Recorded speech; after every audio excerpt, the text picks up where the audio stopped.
এবারের নির্বাচনে লড়াইটা শুধু ব্যালট বাক্সে নেই, যুদ্ধ চলছে ফেসবুকের নিউজ ফিডে, রিলসে, টিকটকে।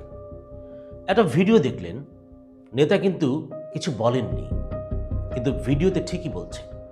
ভাবছেন উনি এটা কখন বললেন? আমার আগের পেজে পোস্ট করা যাচ্ছে না। উত্তর সহজ, উনি বলেননি, বলেছে এআই। বিশেষজ্ঞরা বলছেন এই ধরনের ভিডিওকে বলে ডিপফেক।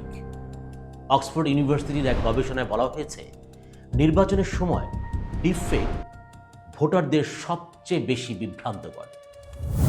এআই এখন নেতা বানাতে পারে, নেতার গলা বানাতে পারে, নেতার মুখে অন্যের কথা ঢুকাতে পারে। দেখতে একদম আসল, কিন্তু আসলে পুরোটাই নকল। আর আমরা কি করি? দেখেই শেয়ার, পড়ার দরকার নেই, যাচাই ওটা আবার কি।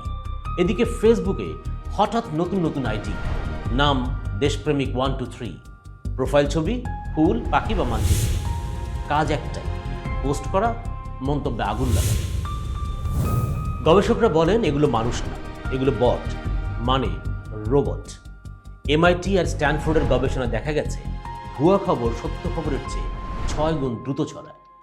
রাজনৈতিক দল বলছে ওরা অপপ্রচার করছে, ওরা বলছে না ওরাই করছে। ফেসবুক বলছে আমরা নজর রাখছি, এআই বলছে আমি তো শুধু কোড। নির্বাচন বিশ্লেষকরা সতর্ক করছে সবচেয়ে ঝুঁকিতে আছে প্রথমবার ভোট দেওয়া তরুণরা, কারণ তাদের বড় একটা অংশ খবর পায় শুধু সোশ্যাল মিডিয়া থেকে। সরকার বলছে সতর্ক থাকুন, নির্বাচন কমিশন বলছে নিয়ম আছে, কিন্তু বিশেষজ্ঞরা বলছেন নিয়মের চেয়ে গুজবের গতি অনেক বেশি। তাহলে সবচেয়ে বিপদে কে? আমরা, ভোটাররা।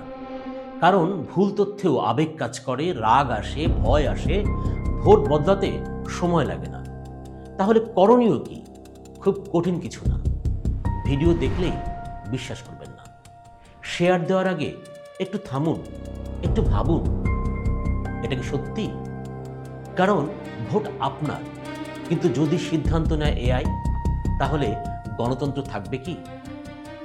এই নির্বাচনে প্রশ্ন একটাই, ভোট দেবেন আপনি নাকি আপনার হয়ে ভোট দেবে অ্যালগরিদম?